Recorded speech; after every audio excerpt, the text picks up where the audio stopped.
જય શ્રી કૃષ્ણ માનનીય શિક્ષકગણ અને મારા વાલા મિત્રો, આજે હું તમને મારી માતૃભાષા ગુજરાતી વિશે થોડી વાત કહેવા માંગુ છું.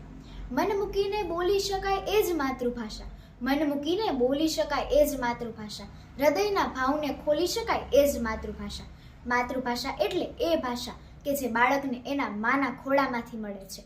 માતૃભાષા એટલે પ્રેમ, લાગણી અને ગૌરવની ભાષા છે કે જેમાં નરસિંહ મહેતાએ પ્રભાતિયા ગાયા, મીરાબાઈએ કૃષ્ણ ભક્તિ કરી અને ગાંધીજીએ સત્યના પ્રયોગો લખ્યા.